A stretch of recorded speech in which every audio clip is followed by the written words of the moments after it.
Topic का नाम लिख लो आर्थिक विकास, या ऑब्लिक लगा के लिख लो राष्ट्रीय विकास।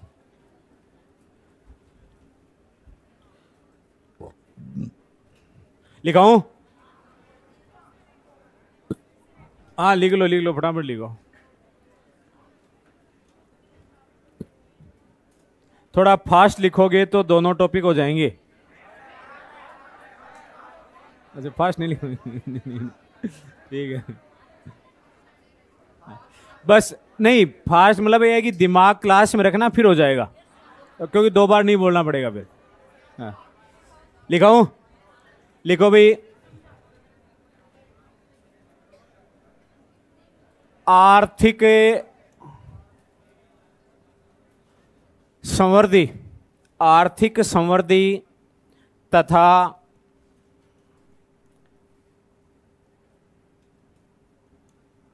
आर्थिक विकास,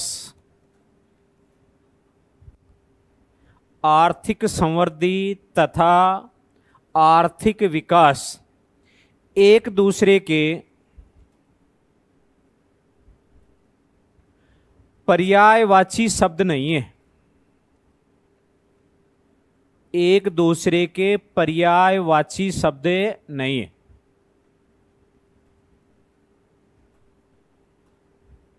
लिख लिया? फिर लिखो आर्थिक विकास, आर्थिक विकास, आर्थिक विकास शब्द कोमा लगाओ आर्थिक समृद्धि शब्द से,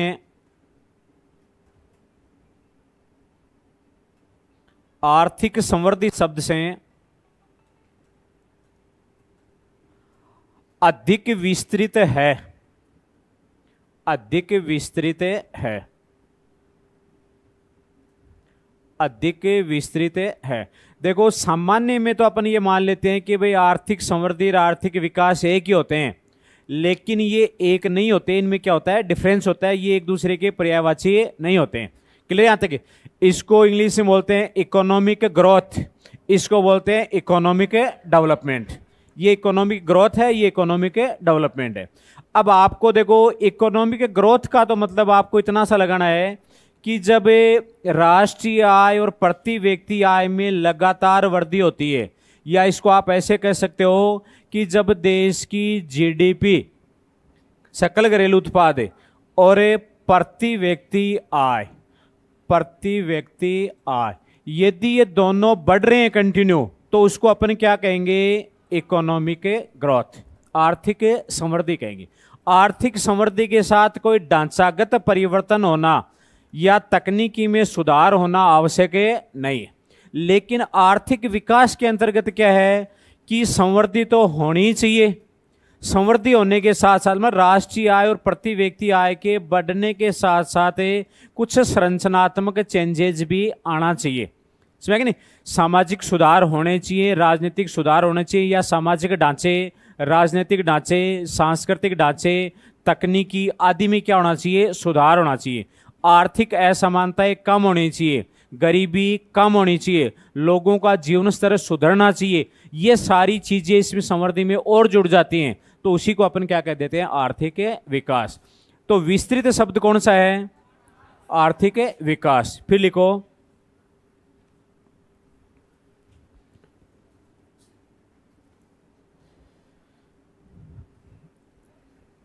राष्ट्रीय आय, एरो का निशान लगा, लिखो राष्ट्रीय आय, राष्ट्रीय आय अथवा सकल घरेलू उत्पाद, राष्ट्रीय आय अथवा सकल घरेलू उत्पाद तथा प्रति व्यक्ति आय, प्रति व्यक्ति आय, राष्ट्रीय आय अथवा सकल घरेलू उत्पाद तथा प्रति व्यक्ति आय में निरंतर वृद्धि, निरंतर वृद्धि आर्थिक संवृद्धि कहलाती है। निरंतर वृद्धि आर्थिक संवृद्धि कहलाती है।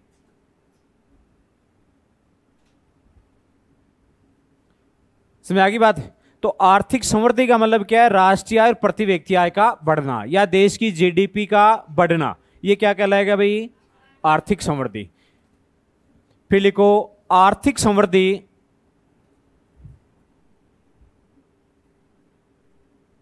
का संबंध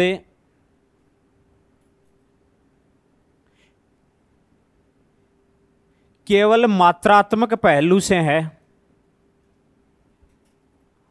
आर्थिक समृद्धि का क्या लिखा मैंने? संबंध केवल मात्रात्मक पहलू से है। मात्रात्मक पहलू से मतलब देश की जीडीपी और राष्ट्रीय आय का बढ़ना ही क्या है?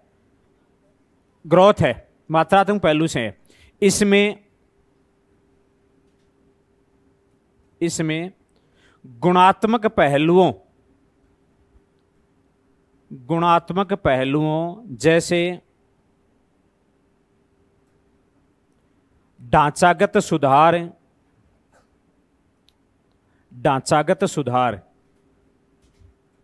अरे ढांचागत की जगह संरचनात्मक भी आ सकता है भाई। ढांचागत सुधार, तकनीकी सुधार, जीवन स्तर में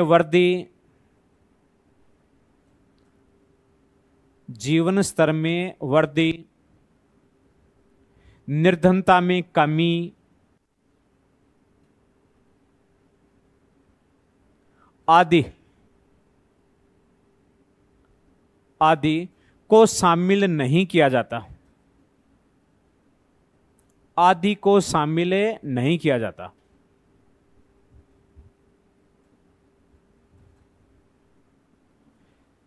तो आर्थिक समृद्धि का संबंध सिर्फ किससे है भाई? मात्रात्मक पहलुओं से। इसका मतलब जीडीपी का बढ़ना, प्रति व्यक्ति आय का बढ़ना या राष्ट्रीय आय का बढ़ना ही क्या है? ग्रोथ है। क्योंकि और इसके अंदर जो गुणात्मक पहलू है इनका समावेश नहीं है। फिर लिखो आर्थिक विकास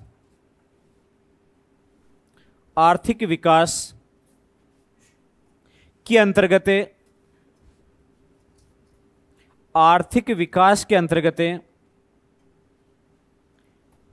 आर्थिक समृद्धि के अलावा आर्थिक विकास के अंतर्गत आर्थिक समृद्धि के अलावा उपरोक्त गुणात्मक पहलुओं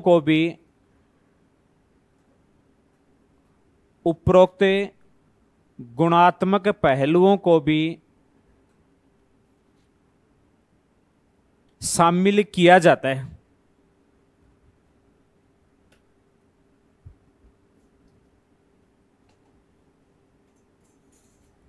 पहलुओं को भी शामिल किया जाता है। अर्थात राष्ट्रीय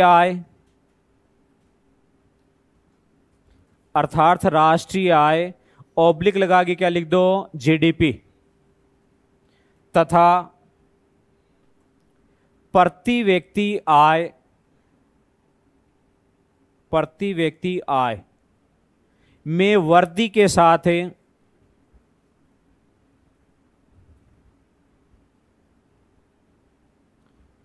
राजनीतिक, सामाजिक, सांस्कृतिक,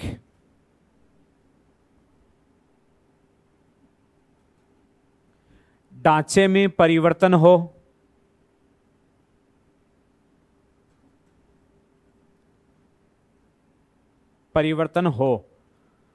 तथा तकनीकी सुधार एवं निर्धनता में कमी। एक मिनट, निर्धनता और असमानता में कमी, निर्धनता और असमानता में कमी, निर्धनता और असमानता में कमी हो तो उसे आर्थिक विकास कहा जाता है।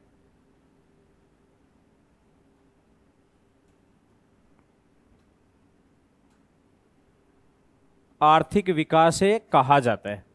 क्वेश्चन लिखो एक, निम्न में से सही है, निम्न में से सही है। पहला ऑप्शन लिखो, आर्थिक विकास,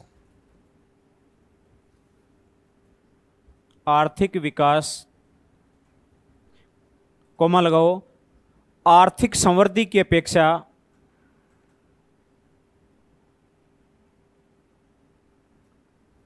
अधिक विस्तृत है।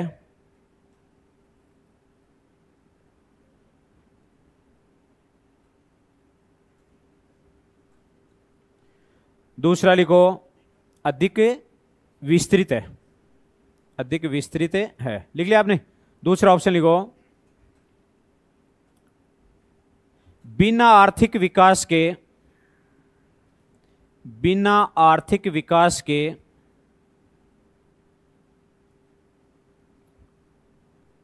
समृद्धि संभव है।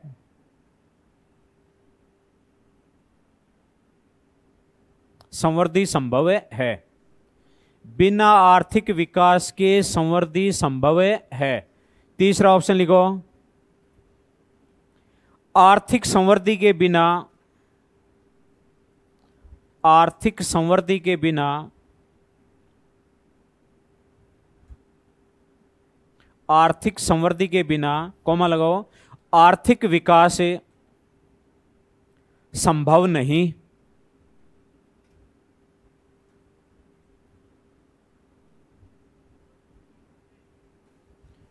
लिख लिया आपने। 4 नंबर लिखो, उपरोक्त सभी,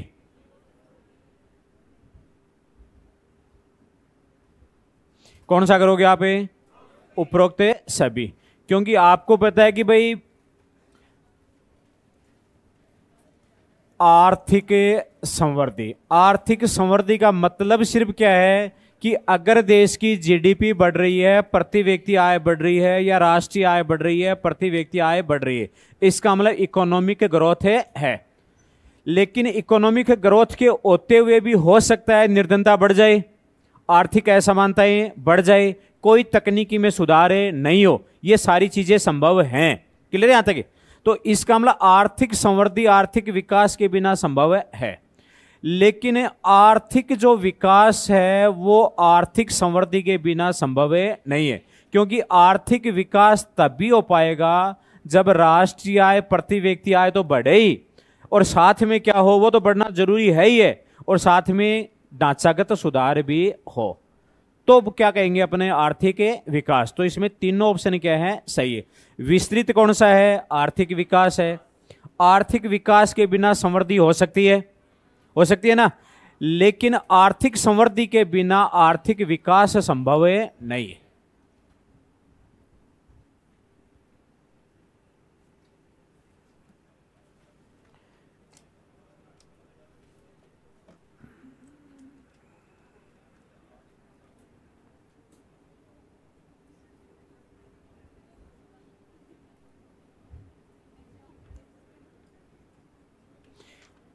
एक क्वेश्चन और लिखो,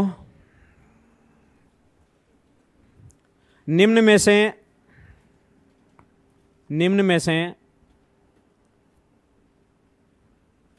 सही है, निम्न में से सही है। पहला ऑप्शन लिखो, आर्थिक समृद्धि शब्द का प्रयोग, आर्थिक समृद्धि शब्द का प्रयोग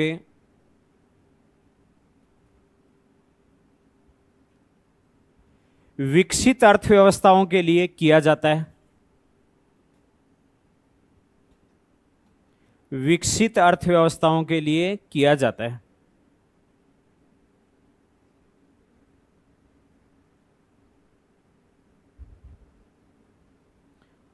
लिख लिया आपने? आर्थिक समृद्धि शब्द का प्रयोग विकसित अर्थव्यवस्थाओं के लिए किया जाता है। दूसरा लिखो, आर्थिक विकास शब्द का प्रयोग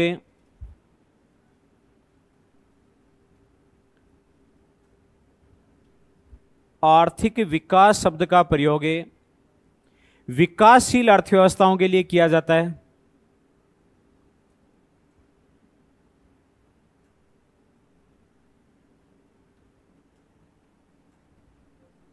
विकासशील अर्थव्यवस्थाओं के लिए किया जाता है। तीसरा लिखो, प्रश्न देखो लिख लिया ना आपने। मैंने पहला ऑप्शन लिखा है कि आर्थिक समृद्धि शब्द का प्रयोग किसके लिए होता है? विकसित अर्थव्यवस्थाओं के लिए होता है। दूसरा मैंने लिखा आर्थिक विकास शब्द का प्रयोग विकासशील अर्थव्यवस्थाओं के लिए होता है।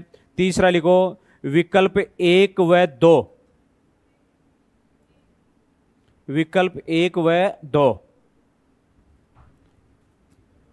चौथा लिखो न तो 1 और न 2। 4 नंबर है, न तो 1 और न 2। 4 नंबर आएगा न? इसमें आएगा आपके 3 नंबर। विकल्प 1 और 2 दोनों सही हैं। अब देखो ये सही कैसे हुए?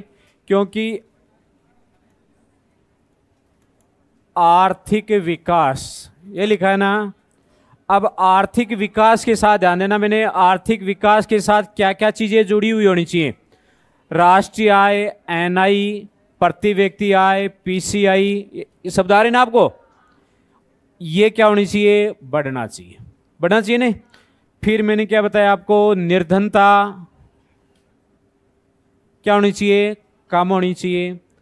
आय वितरण की असमानता, आय वितरण की असमानता बताओ क्या होनी चाहिए? कम होनी चाहिए। तकनीकी क्या होनी चाहिए? उन्नत होनी चाहिए, तकनीकी उन्नत होनी चाहिए। फिर जीवन स्तर, जीवन स्तर सुधरना चाहिए। ये चीजें साथ के अंदर होनी चाहिए, तभी तो आर्थिक विकास होगा। अब जो विकसित राष्ट्र हैं, विकसित राष्ट्रों में निर्धनता है ही नहीं, निर्धनता है ही नहीं उनके अंदर, तो कहां से कम करेंगे अपने? वो पहले से ही इतने विकसित हो चुके हैं कि उनके राष्ट्र में कोई गरीबी की समस्या नहीं है। गरीबी की समस्या विकासशील राष्ट्रों के अंदर है, विकसित राष्ट्रों में नहीं है। दूसरी बात, आय वितरण की असमानता, ये स्थिति भी विकासशील राष्ट्रों में होता है। जितना राष्ट्र गरीब होगा उस राष्ट्र में आय वितरण की असमानता उतनी ही ज्यादा होगी। आप खाड़ी राष्ट्रों को देखो, उसमें जो राजा हैं वो तो बहुत पैसे वाले हैं, बाकी पब्लिक है वो उनकी हालत है बहुत खराब। वो अपने देश में भी है, अपने देश में भी तो सिचुएशन है। तो ये भी लक्षण किस में आता है? विकासशील देशों के अंदर। फिर तकनीकी, विकसित राष्ट्रों की टेक्नोलॉजी तो पहले से उच्च लेवल के ऊपर है, टेक्नोलॉजी सुधारने की जरूरत किसको है? विकासशील राष्ट्रों का। क्लियर यहां तक? जीवन स्तर, विकसित राष्ट्रों के लोगों का लाइफ स्टैंडर्ड, जीवन स्तर पहले से बहुत उच्च लेवल के ऊपर है। उनके अंदर एजुकेशन 100% है, स्वास्थ्य सुविधाओं की 100% सुविधाएं हैं। एजुकेशन 100% है, कोई निरक्षरता नहीं है, जितना पढ़ना चाहिए वो पूरी व्यवस्था है। बीमार हो गया तो सरकार अपने आप इलाज कराती है, वहां पर ध्यान ये रखती है भाई कोई व्यक्ति बीमार नहीं हो। अगर बीमार होता है विकसित राष्ट्रों के अंदर तो सरकार टेंशन में आ जाती है कि आदमी बीमार कैसे हो गया, जबकि अपने देश में घर वाले टेंशन में नहीं आती, हो जैसी ठीक 5-6 दिन में। सरकार का तो ध्यान ही नहीं है कितनी लोग बीमार हैं। अपने यहां पर लोगों को पीने के लिए पेयजल उपलब्ध, स्वस्थ पेयजल उपलब्ध है कि नहीं है? स्वस्थ से कोई टेंशन नहीं है गवर्नमेंट को, लेकिन विदेशों में ऐसा नहीं, विकसित राष्ट्रों में नहीं ऐसा। विदेश ना, विकसित राष्ट्रों की बात कर रहा हूं। फिर जीवन स्तर का आपको बता दिया, तकनीकी आपको बताई दी। तो ये सारी समस्या किस में है? विकासशील राष्ट्रों की। क्यों? तो आर्थिक विकास का संबंध कौन से देशों के साथ है? विकासशील। जहां आर्थिक विकास का वर्ड आता है इसका मतलब वो बात किसकी चल रही है? विकासशील राष्ट्रों। और जहां आर्थिक समृद्धि है, क्योंकि ये पहले से उच्च लेवल के ऊपर हैं, अब उनको क्या करना है विकसित राष्ट्रों को? तो केवल इनकम बढ़ानी है, लोगों की इनकम बढ़ानी। तो वहां पर क्या है? सिर्फ आर्थिक समृद्धि होती है। क्लियर है? लिखो तो आगे लिखो तो क्या?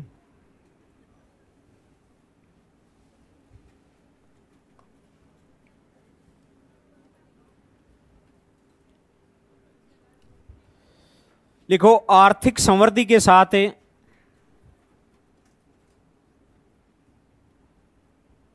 आर्थिक समृद्धि के साथ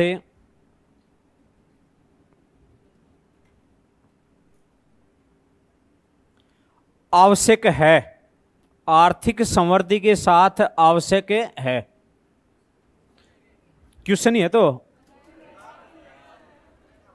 अरे क्वेश्चन लिख लो तो इसको क्या दिक्कत है। क्वेश्चन है आर्थिक समृद्धि के साथ आवश्यक है। प्रश्न लिखा है मैंने आपको। पहला ऑप्शन लिखो, जीवन स्तर में सुधार। जीवन स्तर में सुधार। दूसरा लिखो, मानव कल्याण में वृद्धि।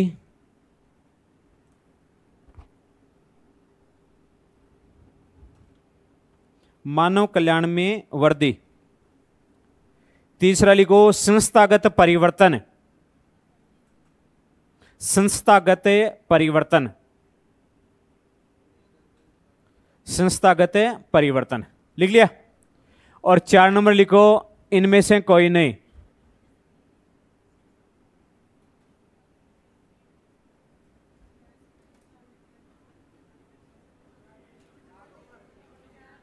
आर्थिक समृद्धि के साथ आवश्यक है, यह चीज भी जरूरी है। इनमें से कौन सी जरूरी है?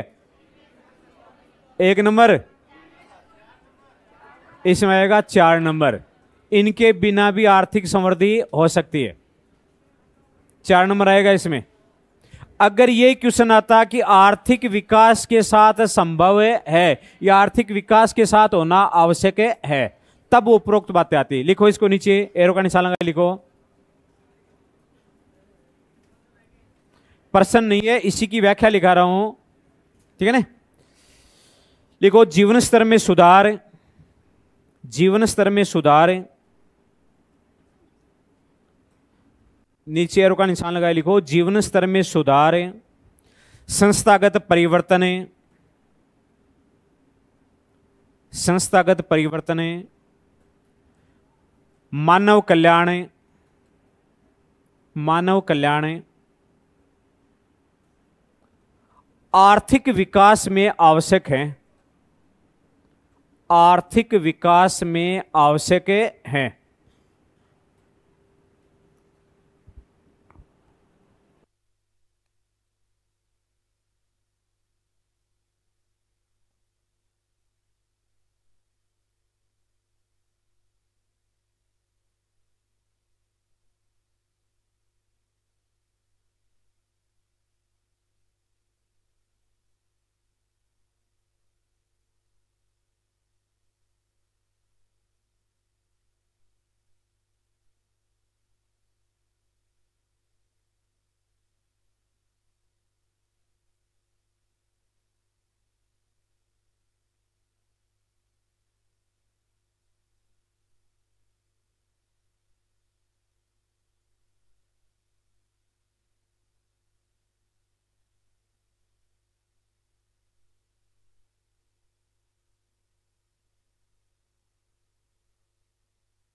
इसमें मैं लिखा चुका आपको कि आर्थिक समृद्धि के साथ तो क्या जरूरी है और आर्थिक विकास के साथ क्या जरूरी है।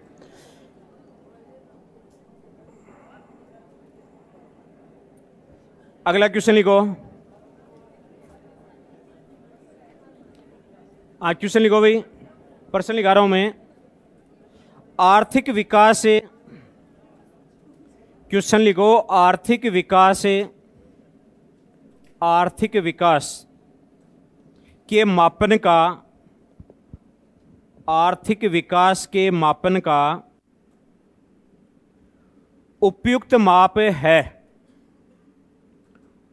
उपयुक्त ओब्लिक लगाई लिख लो, उचित, उचित माप है। मैंने प्रश्न लिखा है कि आर्थिक विकास को आर्थिक विकास के मापन का उचित माप क्या है। पहला लिखो वास्तविक जीडीपी, वास्तविक जीडीपी, वास्तविक जीडीपी। दूसरा लिखो मौद्रिक जीडीपी, मौद्रिक जीडीपी। तीसरा लिखो वास्तविक प्रति व्यक्ति आय, वास्तविक प्रति व्यक्ति आय। और 4 नंबर लिखो मौद्रिक प्रति व्यक्ति आय। ये शायद प्रश्न लिखाया हुआ भी होगा, आपको लिखा है ना? तो इसमें करो आप वास्तविक प्रति व्यक्ति आय। तभी बता दिया, मुझे बता दिया कैसे इन लोगों ने। वास्तविक प्रति व्यक्ति आय है, ये आर्थिक विकास के मापन का क्या है? उचित माप है।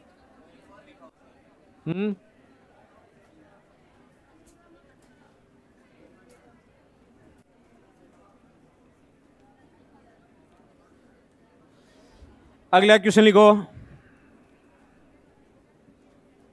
निम्न में से सही है,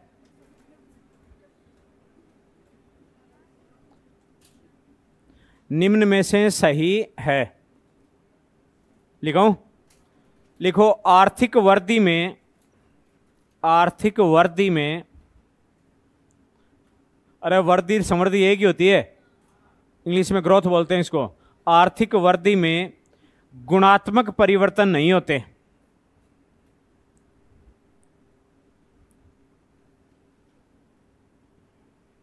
आर्थिक वृद्धि में गुणात्मक परिवर्तन नहीं होते।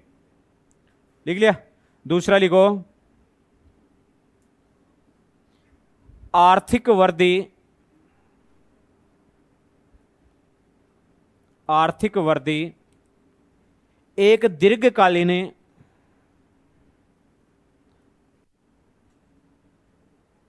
आर्थिक वृद्धि एक दीर्घकालीन मात्रात्मक प्रक्रिया है, एक दीर्घकालीन मात्रात्मक प्रक्रिया है। लिख लिया? तीसरा लिखो आर्थिक वृद्धि के साथ साथ, आर्थिक वृद्धि के साथ साथ लोगों की गुणवत्ता में,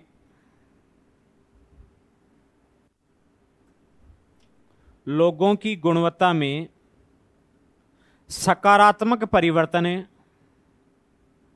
लोगों की गुणवत्ता में सकारात्मक मतलब पॉजिटिव, सकारात्मक परिवर्तन की प्रक्रिया को, सकारात्मक परिवर्तन की प्रक्रिया को आर्थिक विकास कहा जाता है।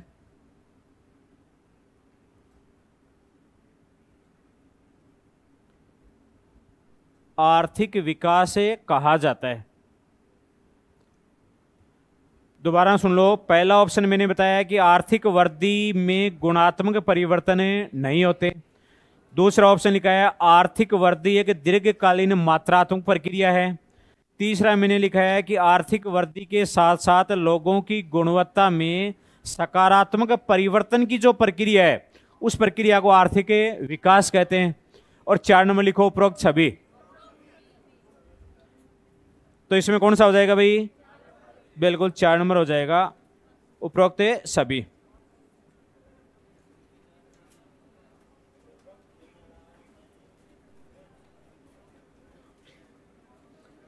तो ये आपका टॉपिक कंप्लीट हो गया है, आर्थिक विकास।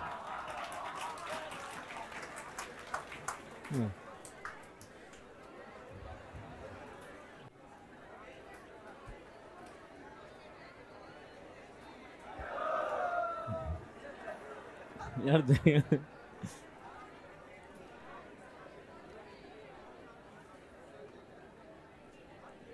अब मेरे हिसाब से पहली बार हुआ कि इतना कम समय में टॉपिक पूरा हुआ हो। चलो अब आप लिखो मानव विकास। आपके मानव विकास भी थे ना?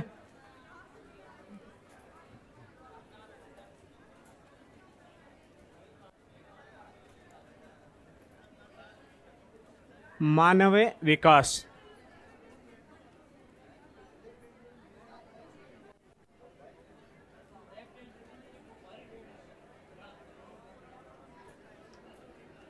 मानव विकास है। मानव विकास वाला छोटा तो नहीं है, लेकिन करवा देंगे, आज हो जाएगा ये। हाँ लिखो। देखो इसको इंग्लिश में बोलते हैं ह्यूमन डेवलपमेंट। मानव विकास क्या बोलते हैं? Human development. लिखो इसमें मानव विकास से, मानव विकास से, मानव विकास के मापन हेतु, मानव विकास के मापन हेतु PQLI, PQLI कोमा लगाओ HDI, GDI, GDI, PQLI, HDI, GDI और GEM तथा एक मिनट GEM, ये P है, ये Q है। PQLI, HDI, GDI, GEM और GII तथा MPI, MPI, MPI सूचकांकों का, सूचकांकों का, सूचकांकों का प्रयोग किया जाता है। सूचकांकों का प्रयोग किया जाता है। दोबारा सुन लो, मैंने आपको बताया कि मानव विकास का अगर मेजरमेंट करना है, मापन करना है, तो मानव विकास के मापन के लिए बहुत सारे सूचकांक हैं, जिसमें मैंने क्या क्या बताया? PQLI, ठीक है, HDI और GDI और GEM, GII और MPI, ये सूचकांक मानव विकास के लिए प्रयुक्त किए जाते हैं। अब अपन इन सूचकांकों की डिटेल्स पढ़ेंगे, ठीक है ना? ये सारे सूचकांक मानव विकास के लिए प्रयुक्त होते हैं भाई, मानव विकास का मापन करने के लिए। अब आप सबसे पहले लिखो PQLI, PQLI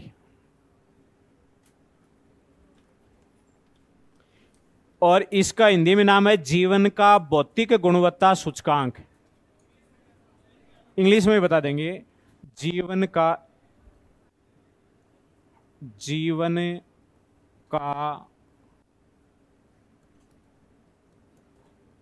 भौतिक गुणवत्ता, जीवन का भौतिक गुणवत्ता सूचकांक, और इसी को बोलते हैं PQLI। और इंग्लिश में इसका नाम लिख लो आप, है रह देंगे, फिर भी मैं बोल देता हूं। हाँ, physical quality, physical quality of life index, physical quality of life index. Quality की स्पेलिंग है QUALIT, physical quality of life index. Clear है यहां तक? लिखो इसके अंतर्गत आप 2-3 लाइन लिख लो इसमें। PQLI में लिखो 1979 में, 1979 मतलब 79, 1979 में Morris D Morris,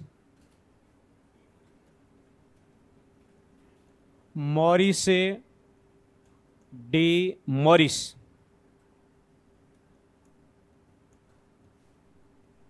Morris D Morris द्वारा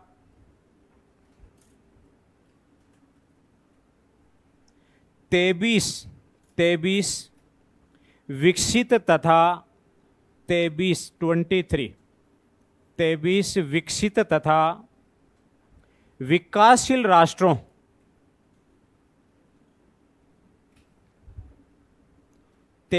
विकसित तथा विकासशील राष्ट्रों के लिए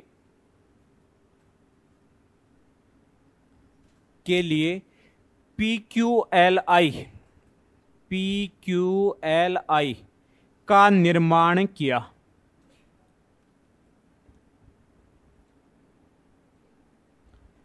PQLI का निर्माण किया। तो एक प्रश्न तो आपके ये बन जाता है, ज्यादातर एग्जामों में ये प्रश्न आता है, जनरली एग्जाम में ये प्रश्न पूछते हैं कि भाई जो जीवन का भौतिक गुणवत्ता सूचकांक है या PQLI है, तो PQLI का निर्माण किसने किया? मॉरिस डी मॉरिस ने। कब किया? 1979 में। ये सूचकांक जब बनाया तो वो कौन से राष्ट्र के लोगों के लिए, विकासशील राष्ट्रों के लिए या विकसित राष्ट्रों के लिए? दोनों के लिए था। क्लियर है इतनी बात? फिर लिखो नीचे PQLI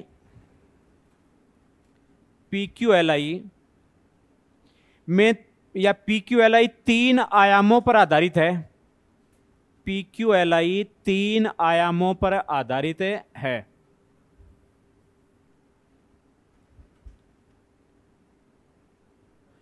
PQLI 3 आयामों पर आधारित है। जैसे अपने मल्टीपल पॉवर्टी इंडेक्स पढ़ा था ना, बहुआयामी निर्धनता सूचकांक, उसमें भी तो आयाम पढ़े थे अपने।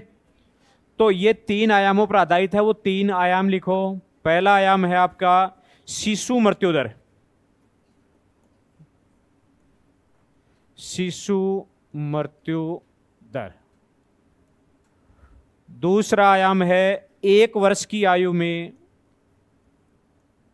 1 वर्ष की आयु में जीवन संभावना, 1 वर्ष की आयु में जीवन संभावना।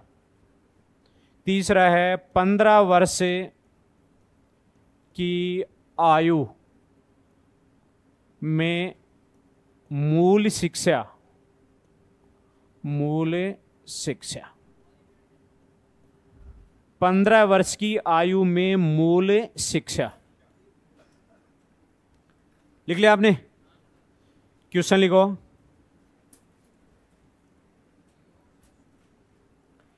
PQLI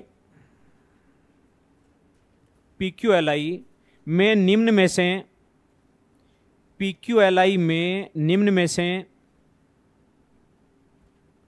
कौन से आयाम को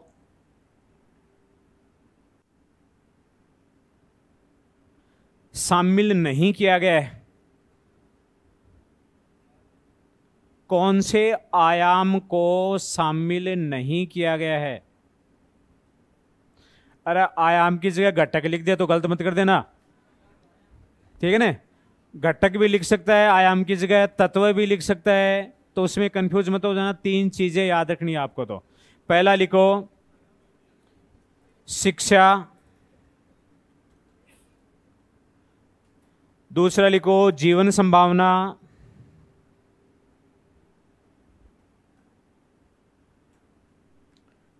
जीवन संभावना। तीसरा लिखो शिशु मृत्यु दर,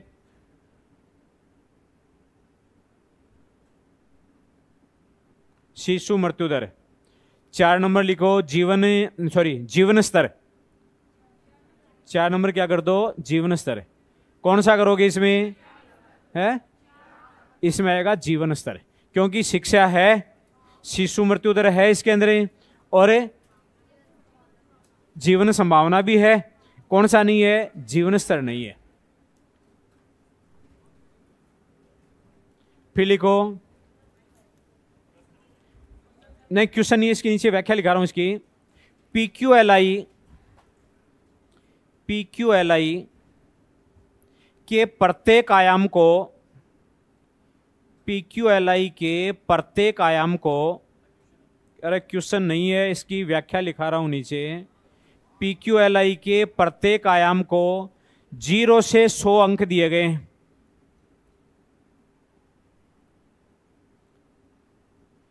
0 से 100 अंक दिए गए हैं। 3 आयाम है ना, एक तो जैसे पहला कौन सा है, शिशु मृत्यु दर। शिशु मृत्यु दर वाला जो आयाम है इसको भी 0 से 100 तक अंक दिए गए हैं। दूसरा आयाम कौन सा है, शिक्षा आपका या जीवन संभावना है, 1 वर्ष की आयु में जीवन संभावना, उसको भी 0 से 100 अंक दिया गया है। तीसरा जो बेसिक शिक्षा है उसको भी 0 से 100 अंक दिया गया है। हर आयाम को अंक दिया गया है। अब किसी राष्ट्र में इन आयामों में कितने कितने अंक प्राप्त किए हैं, जैसे मान लो कि एक राष्ट्र ने इस आयाम के अंदर कितना अंक प्राप्त किया है, 60। इस आयाम के अंदर मान लो कि उसने अंक प्राप्त किया है 70, और इस आयाम में मान लो उसने अंक प्राप्त किया है 50। अब आपको किसका मेजरमेंट करना है, PQLI का मेजरमेंट करना है। तो PQLI का आप मेजरमेंट कैसे करोगे, PQLI, तो तीनों आयामों के जो अंक हैं उनको अपने जोड़ देंगे। तो तीनों आयामों के अंक मतलब 60 प्लस 70 प्लस 50, और इसका साधारण औसत निकाल लेंगे। तो इसका मतलब 3 का इसमें क्या लगा देंगे, भाग लगा देंगे। तो वो आपका क्या आ जाएगा, PQLI का मेजरमेंट आ जाएगा, माप आ जाएगा है। हाँ, जितना भी आएगा, अरे ये कोई फिक्स थोड़ी है, वो जितना आप किसी देश का निकाला जाता है ऐसे निकाला जाता है। हाँ, इसका जैसे 60 आ जाएगा तो इसमें PQL कितना आ जाएगा, 60 आ जाएगा। तो मैंने आपको ये लिखा दिया कि तीनों आयामों को कितने अंकों पर रखा जाता है, 0 से 100 अंकों पर रखा जाता है। फिर लिखो PQLI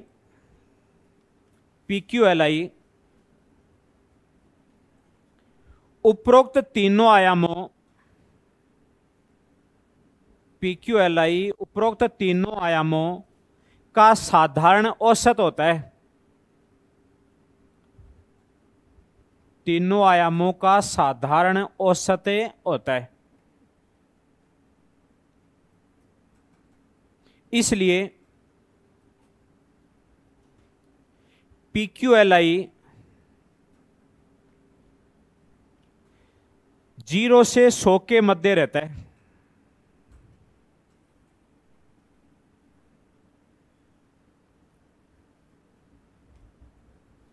PQLI 0 से 100 के मध्य रहता है। क्वेश्चन लिखो एक,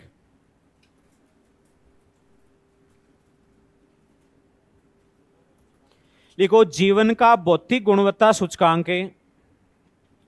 जीवन का भौतिक गुणवत्ता सूचकांक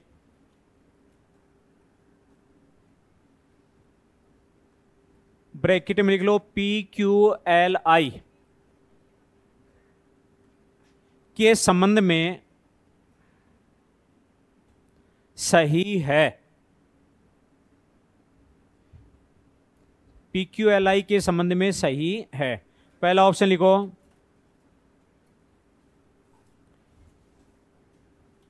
प्रत्येक आयाम को, प्रत्येक आयाम ओब्लिक लगा के लिख लो घटक। प्रत्येक आयाम में ओब्लिक लगा के क्या लिखना आपको, घटक को समान भार दिया गया है। हाँ, समान भार दिया गया है। अरे 3 आयाम है ना, 3 घटक है ना, तो मैंने लिखा है PQLI में तीनों आयामों को क्या है, समान भार दिया गया है। लिख लिया। दूसरा लिखो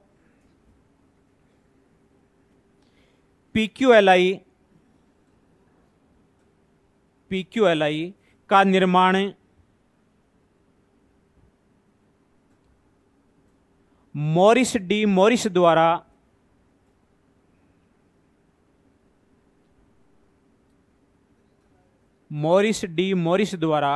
किया गया।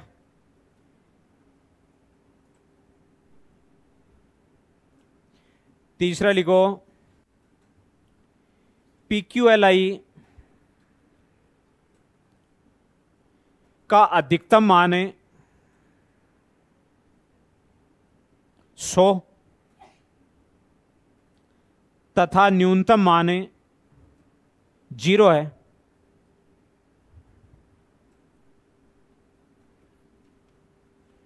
और 4 नंबर लिख दो उपरोक्त सभी। तो इसमें क्या कर देना है, उपरोक्त सभी। देखो तीनों आयामों को जोड़ करके 3 का भाग लगाया ना अपने, इसका मतलब उनको सबको क्या दिया गया है, समान भार दिया गया है। तो ये तो हो गया आपका PQLI। अब आप लिखो अगला HDI। HDI मतलब मानव विकास सूचकांक।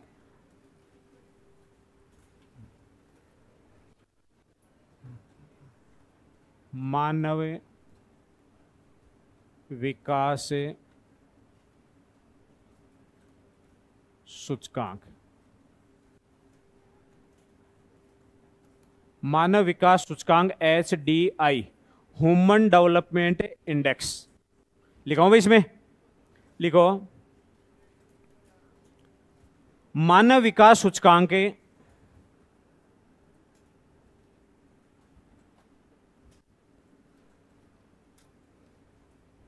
मानव विकास सूचकांक यूएनडीपी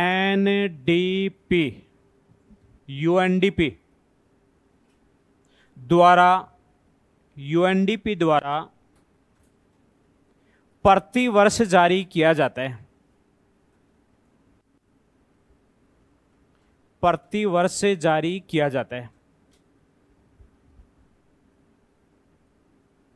यूएनडीपी का पूरा नाम जानते होंगे आप, संयुक्त राष्ट्र विकास कार्यक्रम, ठीक है ना, संयुक्त राष्ट्र विकास कार्यक्रम। और नहीं है तो आप इसको लिख लो यूनाइटेड नेशंस डेवलपमेंट प्रोग्राम। संयुक्त राष्ट्र, एक मिनट, संयुक्त राष्ट्र विकास कार्यक्रम।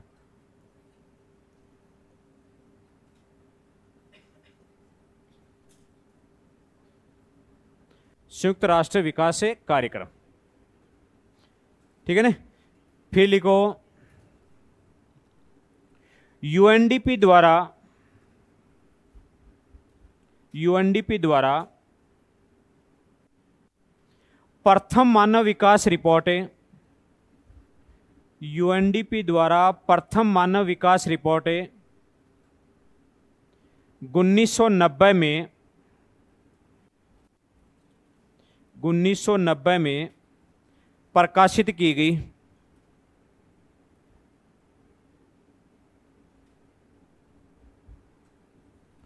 जिसमें पहली बार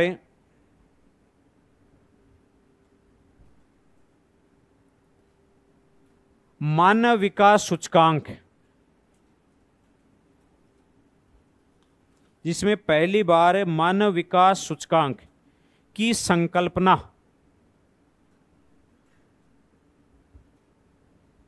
को प्रस्तुत किया गया।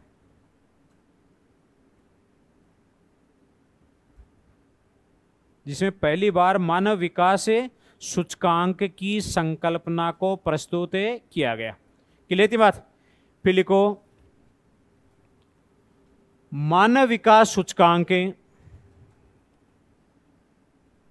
मानव विकास सूचकांक ब्रैकेट में लिखो HDI। मैंने बताया मानव विकास सूचकांक, ब्रैकेट में क्या लिखा आपने, HDI को निर्मित करने का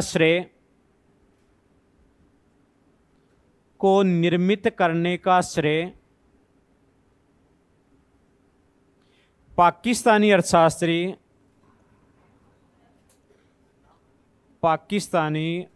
अर्थशास्त्री महबूब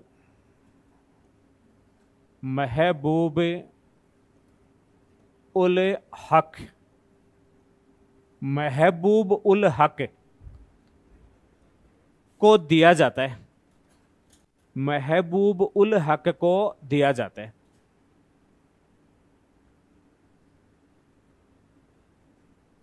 फिर लिखो भारतीय मूल के अर्थशास्त्री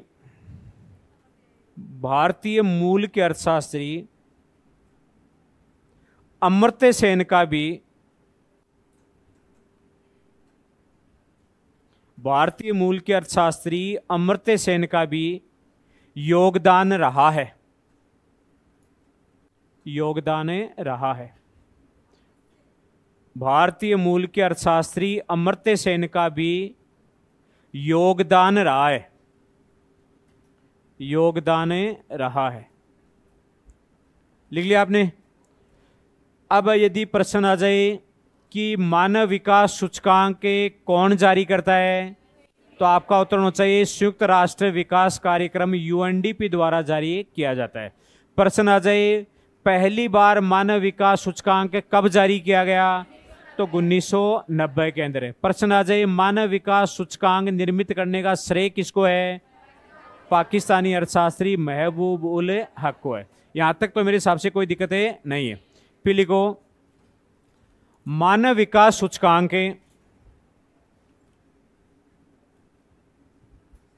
मानव विकास सूचकांक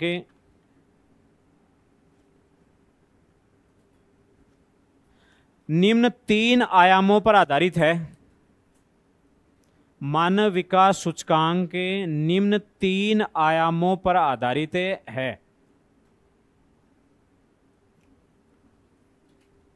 मानव विकास सूचकांक में कितने आयाम हैं, 3 आयाम हैं। पहला लिखो आप स्वास्थ्य, स्वास्थ्य, और इसके आगे लिखो इसके मापन हेतु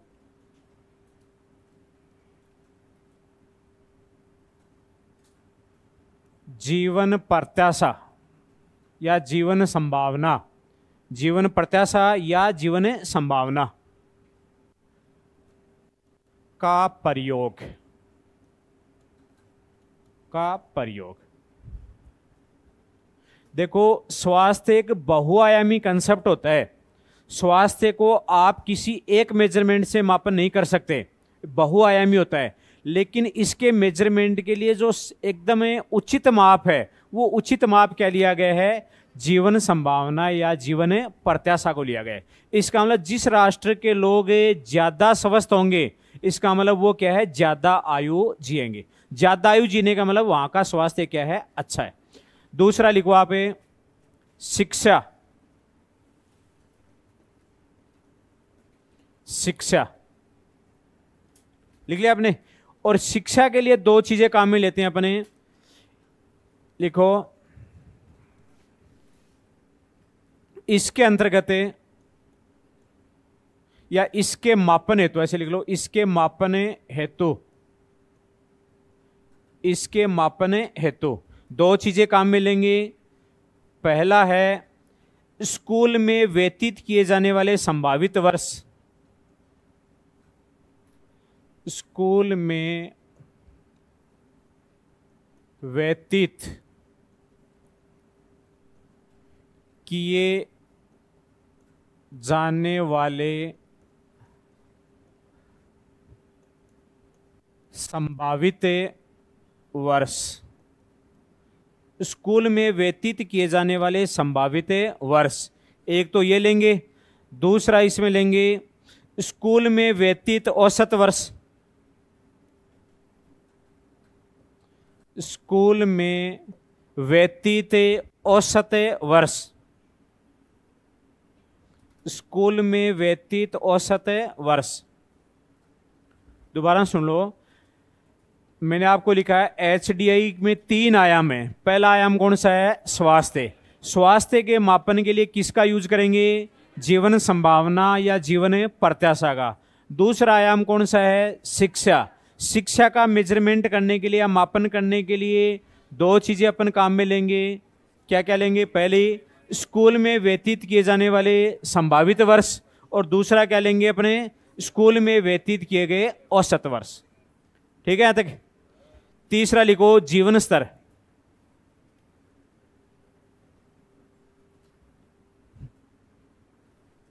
तीसरा कौन सा है, जीवन स्तर।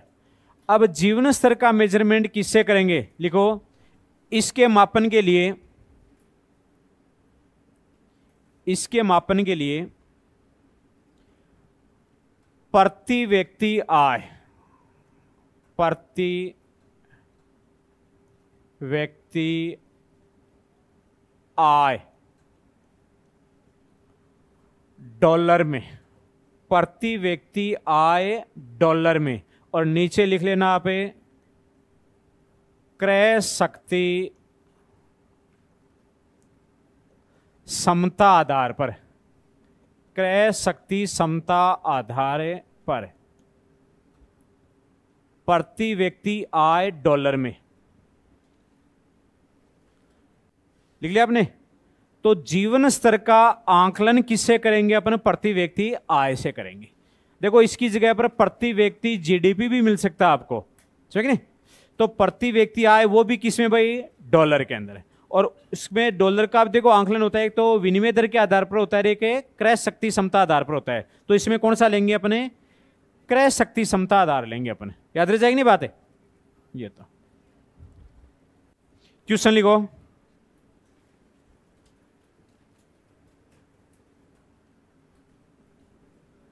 देखो भाई, मानव विकास सूचकांक के, मानव विकास सूचकांक के निम्न में से किस आयाम पर आधारित है? किस आयाम पर आधारित है?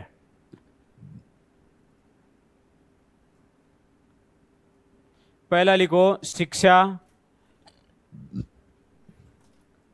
दूसरा लिखो जीवन संभावना, जीवन संभावना। पहला शिक्षा, दूसरा जीवन संभावना, तीसरा लिखो जीवन स्तर,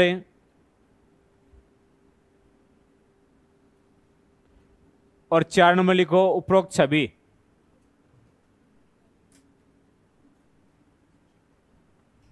कौन सा करोगे? तो इसमें कर दो उपरोक्त सभी।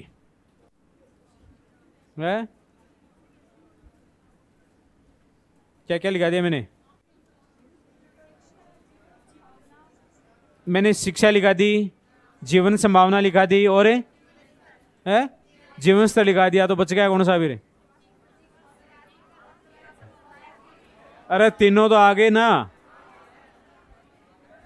कौन सा नहीं आया? अरे स्वास्थ्य में जीवन प्रत्याशा लिखा दी ना मैंने। अरे कोई जरूरी थोड़ी है स्वास्थ्य आए, स्वास्थ्य की जगह जीवन संभावना भी तो लिख सकता है अगला, दोनों चीजें लिख सकते। हाँ बताओ बताओ क्या बताना सर? ये तो सही ना? अरे भाई देखो मैंने ये लिखा है, देखो अगर मान लो आपको जीवन स्तर की जगह प्रति व्यक्ति आय आ जाए तो नहीं करोगे क्या आप? भाई जीवन स्तर का मापन प्रति व्यक्ति आय से होता है, तो प्रति व्यक्ति आय आ जाए तो वो भी करना आपको। और स्वास्थ्य की जगह यदि जीवन संभावना आ जाए, इसीलिए तो मैंने क्वेश्चन लिखा है आपको। अगर स्वास्थ्य की जगह क्या आ जाए, या मतलब जीवन नहीं, स्वास्थ्य की जगह क्या आ जाए, जीवन संभावना या जीवन प्रत्याशा आ जाए तो भी करना आपको। अरे उसका मेजरमेंट ही तो है कि वो कंफ्यूज मत हो जाना। उसकी जगह वो दे सकते हैं, उसकी जगह पर वो दे सकते हैं, क्योंकि स्वास्थ्य का मापन है वो जीवन संभावना से होता है, जीवन स्तर का जो मापन है वो प्रति व्यक्ति आय से होता है। आगे लिखो फिर, नीचे एरो का निशान लगाए लिखो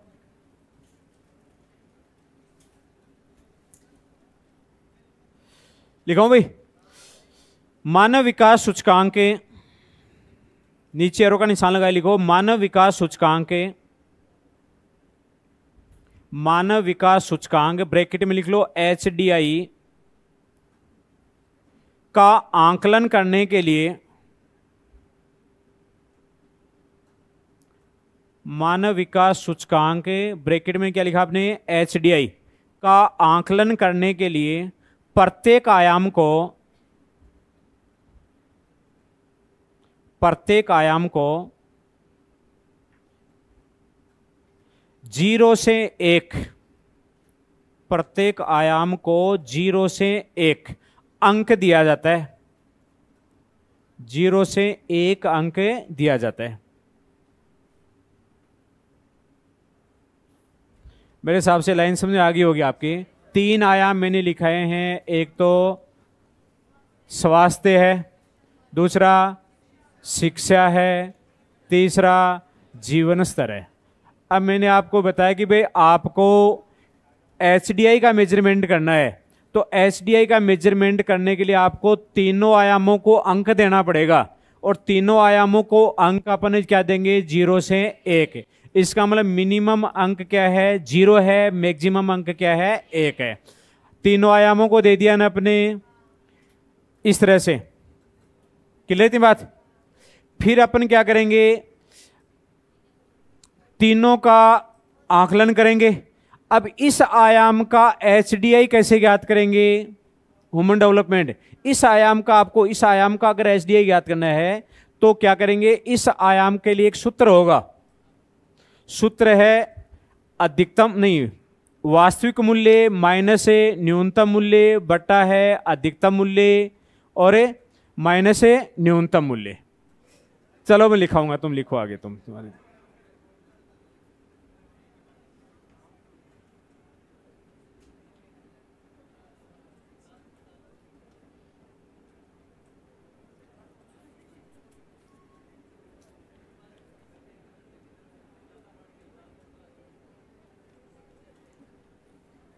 फिर लिखो क्या, एक मिनट, मैंने लाइन क्या लिखाई है, प्रत्येक आयाम को 0 से 1 अंक दिया जाता है, ठीक है ना।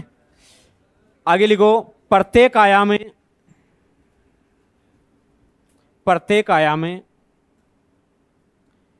के न्यूनतम एवं प्रत्येक आयाम के न्यूनतम एवं अधिकतम मूल्य, प्रत्येक आयाम के न्यूनतम एवं अधिकतम मूल्य निश्चित किए गए हैं। प्रत्येक आयाम के न्यूनतम एवं अधिकतम मूल्य निश्चित किए गए हैं। देखो हर आयाम का अंक तो 0 से 1 के बीच में आएगा, और वो अंक निकालेंगे कैसे, तो इसके लिए हर आयाम को अलग अलग मूल्य दिए गए हैं, न्यूनतम मूल्य भी दिया गया है, अधिकतम मूल्य भी दिया गया है। अब आप एक तालिका बनाओ, और इसमें तो लिखो, इधर तो लिखो आयाम, और इधर लिख लो आप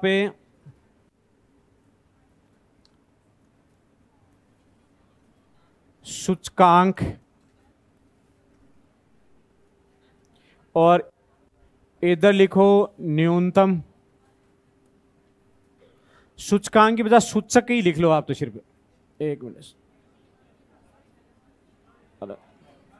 कैसे होगा ये, कहाँ पर गया, अरे ये है क्या, हाँ सूचक, सूचक लिख दो। अरे ये क्या हो गया, क्या सूचक, और इधर लिखो न्यूनतम और इधर लिख लो अधिकतम,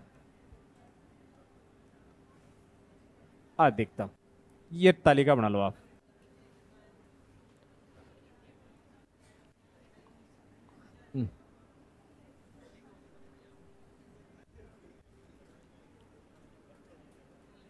भाई ये पूरा पढ़ लोगे तो चाहे फिर किसी भी एग्जाम में आपके क्वेश्चन एसडीए पे गलत नहीं होगा, ठीक है। तो इसमें आयाम है, 3 आयाम है ना, तो स्वास्थ्य, ठीक है ना, यहाँ तक स्वास्थ्य, और दूसरा कौन सा है आपका, शिक्षा, और तीसरा कौन सा है, जीवन स्तर। 3 आयाम हो गए, और इस स्वास्थ्य का सूचक क्या है, जीवन संभावना। भाई इसका मेजरमेंट जीवन संभावना से होता है। और शिक्षा का क्या लिखना, 2 लिखाए थे आपको, एक तो स्कूल में व्यतीत, थोड़ी सी ये छोटा कर दिया मैंने, आपने भी कर दिया क्या, कोई बात नहीं, ऊपर लिखा रखा है ना, तो आप ऐसे कर दो, स्कूल के संभावित वर्ष, संभावित वर्ष, एक तो ये हो जाएगा, और एक वास्तविक वर्ष। बाकी आप डिटेल समझ रहे हो, ऊपर लिखा दी मैंने आपको। एक तो स्कूल में व्यतीत है संभावित वर्ष, और एक स्कूल में व्यतीत है वास्तविक वर्ष। 2 थे ना इसके अंदर। और जीवन स्तर में प्रति व्यक्ति आय, ये प्रति व्यक्ति आय डॉलर में थी, क्रय शक्ति क्षमता आधार पर थी, ऊपर लिखा चुका हूं ये बात। अब इसके अंदर जो न्यूनतम वैल्यू दी गई है वो न्यूनतम वैल्यू इसमें तो दी गई है 20 वर्ष, ठीक है ना, वर्ष हो जाएगी ना 20, और अधिकतम दी गई है 85 वर्ष। इसका मतलब हो गया कि जिस राष्ट्र के लोगों की जीवन संभावना है,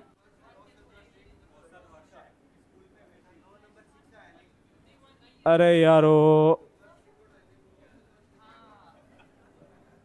थोड़ी बहुत भी अक्ल लगा लिया करो, तान ऊपर लिखा चुके हो बात है। और एजुकेशन के अंदर ये लो, ठीक है, और ये लो। अब आप कॉमन सेंस की बात ऊपर लिखा चुके होता ना, हाँ बोलो। अरे भगवान, मैंने ऊपर लिखा चुका मैं कि शिक्षा के 2 मेजरमेंट हैं, एक तो स्कूल में व्यतीत संभावित वर्ष है, एक स्कूल में व्यतीत वास्तविक वर्ष। ये 2 मैंने शॉर्ट में लिखे, जगह नहीं था इसलिए शॉर्ट में लिख दिया है। एक है औसत वर्ष, कोई बात नहीं, एवरेज है, वास्तविक, हाँ ओके नहीं, एक ही चीज है। और इसका जो लिखो, इसमें शून्य लिखो, इसमें भी शून्य लिख दो, इसका अधिकतम है 18 लिख दो, इसका 15 लिख दो। और जो जीवन स्तर है जो प्रति व्यक्ति आय से निकाला जाता है, तो इसमें $100 न्यूनतम तो, और अधिकतम कर दो आप $75,000, 75,000 लिख लिया।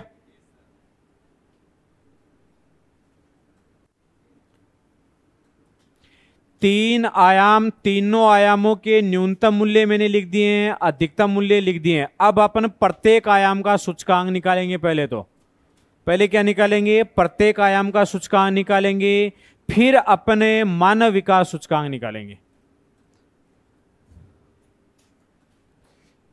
लिखो आगे, लिखो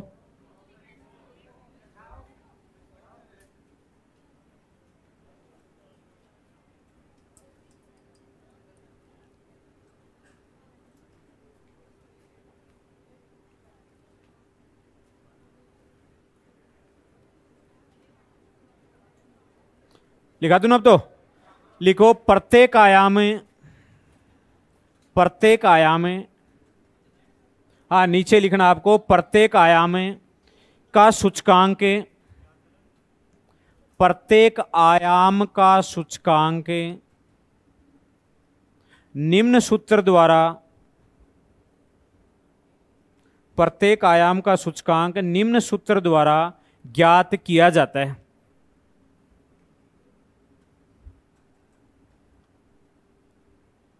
प्रत्येक आयाम का सूचकांक निम्न सूत्र द्वारा ज्ञात किया जाता है।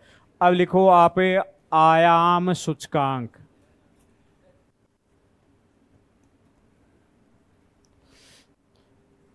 बराबर का निशान लगाओ। वास्तविक मूल्य माइनस न्यूनतम मूल्य, वास्तविक मूल्य माइनस न्यूनतम मूल्य। अरे बोर्ड पर देखने की जरूरत नहीं, मैं बोल रहा हूं ना साथ साथ में। वास्तविक मूल्य माइनस न्यूनतम मूल्य बट्टा करो अधिकतम मूल्य, अधिकतम मूल्य माइनस न्यूनतम मूल्य।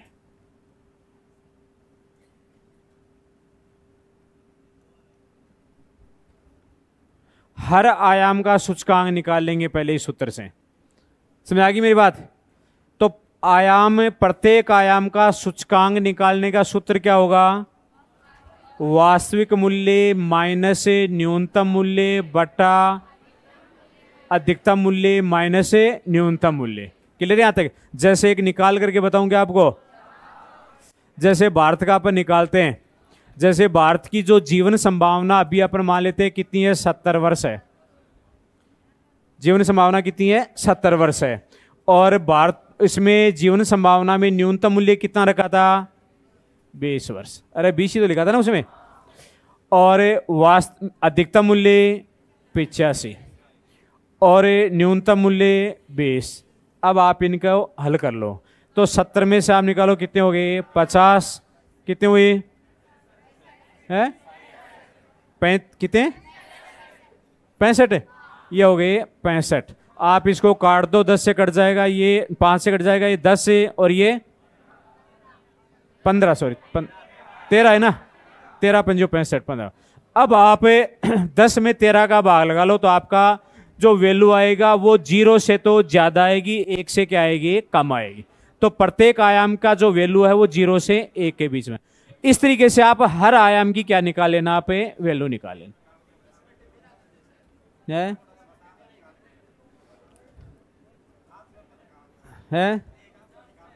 अरे आंसर निकाल लेना आप तुम घर पे। 0.8 आएगा क्या? अरे तो आपसे गणित थोड़ी निकलवाएंगे ये तो मैंने आपको बताया कि इस तरीके से निकाला जाता है। 0.76 आ गया। चलो तो ये आ जाएगा आपका 0.76 है। 0.8 आएगा क्या? अरे तुम दे लेना, भाग देना आता है तुम्हारे सब। चलो आगे दो। जग की चीज में ध्यान देना चाहिए भी, पर दे रहा कोई नहीं हो अभी ना, मतलब आपसे बेटा दो इसको। हाँ तो मैंने आपको लिखा दिया कि भाई प्रत्येक, पहले मैंने आपको लिखा है सबसे पहले प्रत्येक आयाम का क्या निकाल लेंगे, अपने सूचकांक निकाल लेंगे। अरे आगे नहीं बात समझे, फिर लिखो मानव विकास सूचकांक, मानव विकास सूचकांक, मानव विकास सूचकांक HDI तीनों आयामों का भारित माध्य होता है।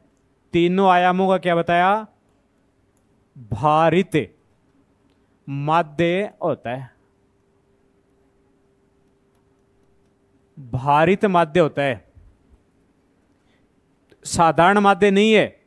तीनों आयामों का क्या है, भारित माध्य होता है।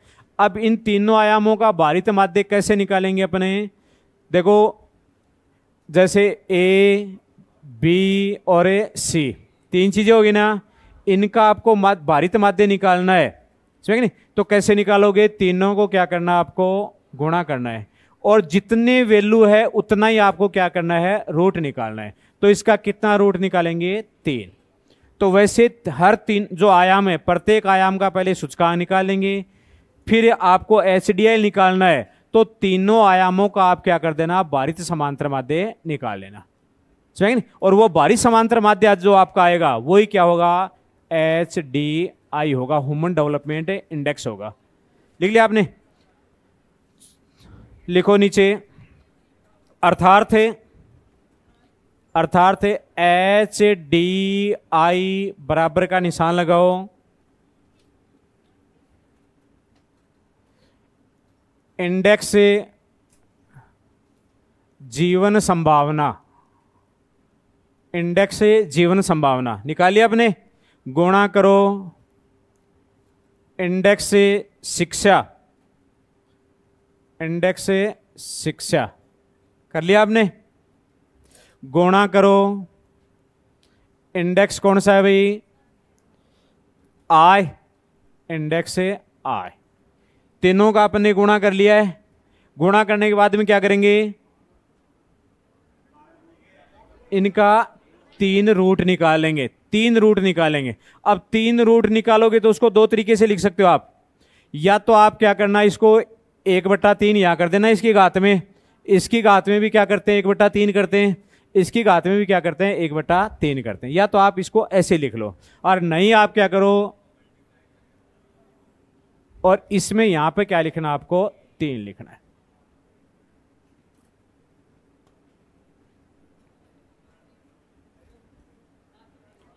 आगे समझे? अब मान, क्या नहीं आई क्या समझे? अरे आपको मैंने ये बताया कि आपको 3 आयाम है, प्रत्येक आयाम का सूचकांक निकाल लो पहले, हर आयाम का सूचकांक निकालना है। तो ये इंडेक्स, ये सूचकांक ही तो है कि, अरे इधर देखो आई कैसे थे कि नहीं रहते तुम यार। ये इंडेक्स किसका है? जीवन संभावना का इंडेक्स निकाल लिया। कैसे निकालोगे जीवन संभावना का इंडेक्स?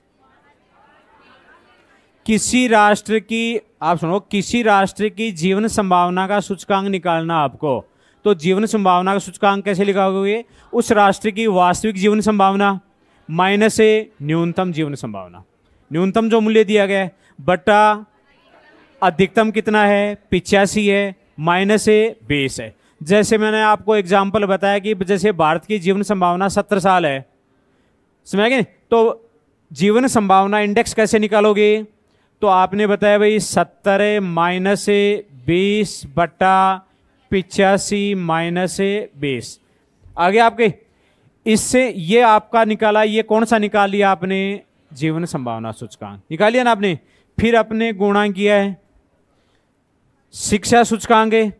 अब शिक्षा सूचकांक में थोड़ी दिक्कत आएगी आपके, क्योंकि शिक्षा सूचकांक में 2 सूचक हैं, 2 सूचक है ना। एक तो कौन सा था भाई? स्कूल में व्यतीत संभावित वर्ष, संभावित वर्ष की भी अधिकतम, न्यूनतम मूल्य और अधिकतम मूल्य दे रखे थे, समझे? तो इसके अंदर आपको क्या करना है, जैसे भारत में मान लेते हैं अपने जो संभावित वर्ष हैं, मैं इसको मान लेता हूं कि 12 साल है। संभावित साल मैंने क्या मान ली? 12 साल मान ली। तो ये तो आ जाएगी 12, वास्तविक वैल्यू आ गई। फिर न्यूनतम कितनी थी? 0, ये मैंने लिख दी 0। अधिकतम कितनी थी? 18। न्यूनतम कितनी थी? 0। अब आप 12 के अंदर 18 का भाग लगा लो, कितना आएगा? लगाओ फटाफट, तुम्हारे पास कैलकुलेटर लगाओ, देखिए। हाँ, 12 में 18 का भाग लगाओ, 0.67। क्लियर थी बात? अब आपको एक तो हो गया। दूसरा सूचक जो आपका स्कूल में व्यतीत औसत वर्ष या वास्तविक वर्ष, ये थे ना, तो उसको आप मान लेते हैं कि भारत में 10 साल है, वो वास्तविक वैल्यू कितनी होगी? 10 हो गई। और न्यूनतम है 0, अधिकतम है 15, न्यूनतम है 0। आप 10 में 15 का भाग लगाओ, 0.67 आ गया ना, 0.67 आ गया। यहां तक आ गई समझ आपके? अब आपको शिक्षा सूचकांक निकालना है, तो 2 आ गए अपने पास। तो अब इन दोनों का आप एवरेज निकाल लो।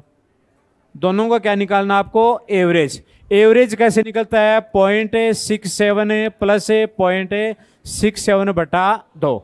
ये तो अपने दोनों बराबर बराबर आ गए, कम ज्यादा भी तो आ सकते हैं। तो आपका एवरेज कितना आ जाएगा? 0.67। दोनों का आपने एवरेज निकाल लिया, तो ये आपका शिक्षा सूचकांक आ गया। ऐसे आप आय सूचकांक भी निकाल सकते हो। जैसे आय सूचकांक कैसे निकालोगे? भारत की एक्चुअल में इनकम डॉलर में कितनी है वो आपने यहां लिख दोगे। न्यूनतम वैल्यू कितनी है? 100, वो यहां लिख दिया। अधिकतम वैल्यू कितनी है? 75,000। न्यूनतम वैल्यू 100, और आप आय सूचकांक निकालना। तीनों सूचकांक आपने सूत्रों से निकाल लिए। जो जो आए तीनों सूचकांक है, उन तीनों सूचकांकों का आप गुणोत्तर माध्य निकाल लेना, मतलब भारित समांतर माध्य या गुणोत्तर माध्य। ज्योमेट्रिकल मैंने क्या लिखा है? भारित लिखा दिया क्या? एक मिनट, उसको गुणोत्तर करो भाई। भारित लिखा, गुणोत्तर करो, मैं गलत बोल गया। गुणोत्तर माध्य, गुणोत्तर माध्य मान देते हैं, या उसको ज्यामितीय माध्य लिख लो बोले। जहां पर मैंने भारित माध्य लिखा है ना, जहां पर है, वहां पर आपको क्या करना है? गुणोत्तर माध्य। मैं गलती से बोल गया, क्योंकि पहले भारित माध्य यूज होता था और आजकल क्या है? गुणोत्तर माध्य यूज होता है। गुणोत्तर माध्य या ज्यामितीय,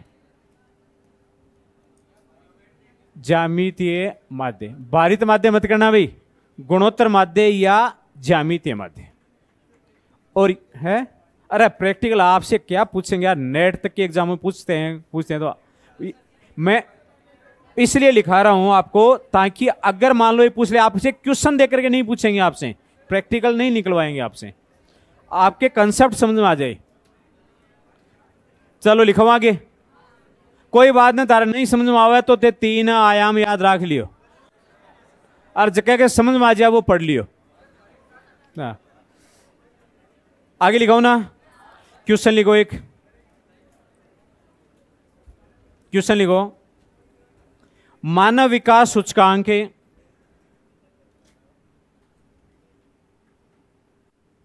मानव विकास सूचकांक है, मानव विकास सूचकांक है। पहला ऑप्शन लिखो, स्वास्थ्य, स्वास्थ्य कॉमा लगाओ, शिक्षा तथा जीवन स्तर,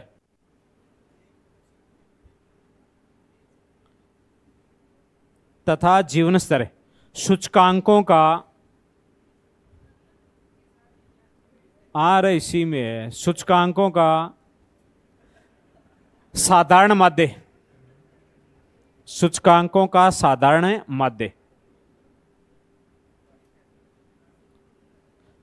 दूसरा लिखो, उपरोक्त आयामों का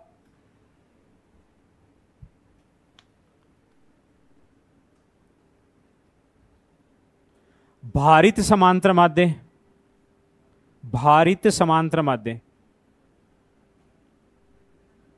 भारित समांतर माध्य। तीसरा लिखो, उपरोक्त आयामों का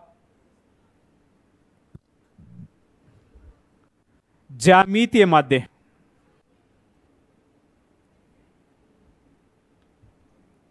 उपरोक्त आयामों का ज्यामितीय माध्य। लिख लिया। और 4 नंबर लिखो, इनमें से कोई नहीं।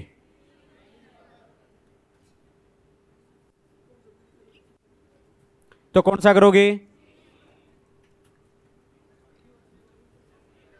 तो इसमें आ जाएगा 3 नंबर। देखो, प्रश्न की लैंग्वेज इस तरह से बन सकती है कि मानव विकास सूचकांक मतलब HDI स्वास्थ्य, शिक्षा तथा जीवन स्तर का है। समझ गए नहीं?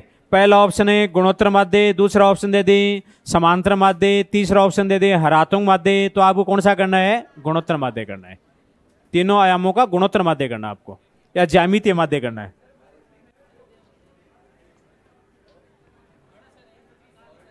नहीं नहीं, अभी 1 बजा नहीं है। एक लाइन और लिखो ताकि HDI तो हो जाए आपके कंप्लीट।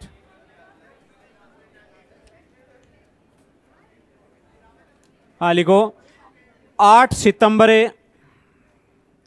2022 को, 8 सितंबर 2022 को है, हाँ 8 सितंबर 2022 को संयुक्त राष्ट्र विकास कार्यक्रम में, 8 सितंबर 2022 को संयुक्त राष्ट्र विकास कार्यक्रम में, ब्रैकेट में लिखो UNDP द्वारा, ब्रैकेट में UNDP कर लो,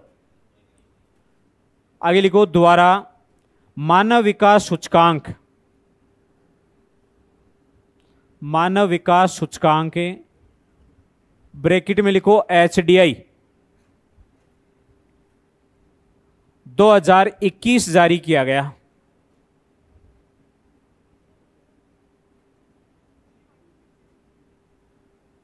दो 2021 से जारी किया गया, जिसमें 191 देशों में, 191 देशों में भारत का स्थान है, भारत का स्थान है 132वां था या 132वां है। भारत का स्थान कौन सा है? 132वां है। क्लियर यहां तक? पीली को इस रिपोर्ट में भारत का स्थान कौन सा बताया मैंने? 132वां। कितने देशों में है? 191 देशों में। पीली को इस रिपोर्ट में भारत का HDI इस रिपोर्ट में भारत का एचडीआई, एचडीआई समझ रहे हैं, मानव विकास सूचकांक 0.633 है, 0.633 है। फिर लिखो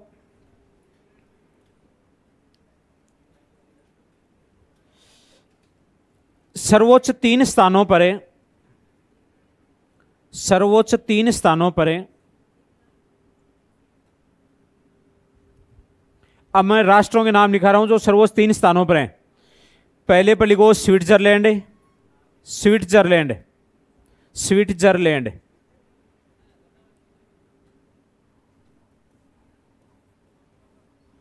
स्विट्जरलैंड पहले स्थान पर तो कौन है? स्विट्जरलैंड। इसका एचडीआई अगर आप लिखना चाहो तो इसका एचडीआई है 0.92। दूसरे स्थान पर है नॉर्वे, नॉर्वे। और तीसरे स्थान पर है आइसलैंड। अब आप देख लेना उसमें नॉर्वे की एक, हाँ नॉर्वे की लिख लिया आपने। और तीसरे स्थान पर कौन सा है? आइसलैंड। और भारत का एचडीआई जरूर याद रख लेना आप, 0.633। अब भारत अपन करें कि भाई भारत के जो पड़ोसी राष्ट्र है उनका स्थान क्या रहा है? भारत का स्थान कौन सा रहा है? 132वां। लिखो इस रिपोर्ट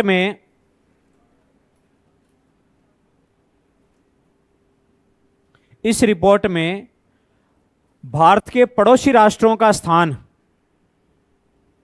इस रिपोर्ट में भारत के पड़ोसी राष्ट्रों का स्थान लिखाऊं भाई। श्रीलंका का 73वां, श्रीलंका का कौन सा है भाई? 73वां, 73। बताओ भाई श्रीलंका की कंडीशन मानव विकास में भारत से अच्छी है खराब है? अच्छी है। और नेपाल, नेपाल का लिखो 143, नेपाल की 143 लिख ली। बांग्लादेश 129, बांग्लादेश 129। भूटान 127, पाकिस्तान 161, 161। और फिर नीचे लिखो, नीचे एक लाइन लिखो, भारत के पड़ोसी राष्ट्रों में, भारत के पड़ोसी राष्ट्रों में म्यांमार, म्यांमार, नेपाल तथा पाकिस्तान, तथा पाकिस्तान, म्यांमार तथा पाकिस्तान की स्थिति भारत से खराब है, भारत से खराब है। अन्य सभी देशों की स्थिति, अन्य सभी देशों की स्थिति भारत से अच्छी है।